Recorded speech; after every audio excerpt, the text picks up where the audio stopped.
I want to share something personal with you today, something I don't often talk about. I grew up in Germany, and although I was born African, Nigerian to be exact, that part of me slowly got buried, not because I chose to, but because the world around me made me feel like I had to. There was a silent shame wrapped around being African. The jokes, the sideways looks, the subtle condemnations that made me believe I had to shrink, to disconnect from who I was, just to belong. I went through what I now know was an identity crisis. I stopped calling myself Nigerian out loud. I stopped embracing my culture. And worst of all, I started to believe the lie that who I truly was wasn't enough. But everything changed when I was 16.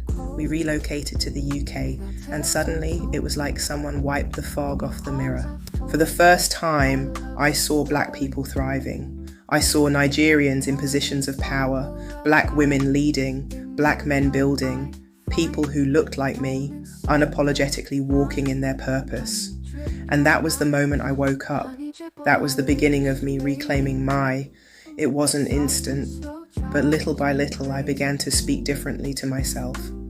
I began to carry myself with pride, and I began to show up fully as who I am. A Nigerian woman raised in Germany, refined in the UK, and reborn through truth.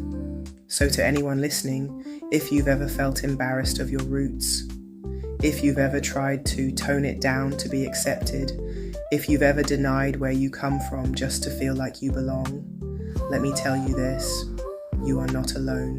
But more importantly, you don't have to stay there. You are not an imposter. You are not less.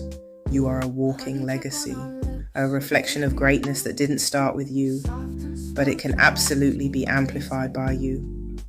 I share this story today not for sympathy, but for solidarity, so you know there's a way out of the fog, a way back to your truth, to your roots, to your real identity. And if I found my way, you can too. This is your reminder to stand tall in your background, speak proudly of your culture, and stop apologizing for your brilliance. You're not too much, you're just enough. And when you walk in that truth, you'll start to attract others who do the same. Take this as love from someone who's walked the path, felt the pain, and come out stronger. And I'm here to tell you, you're going to make it too. Let's keep the conversation going.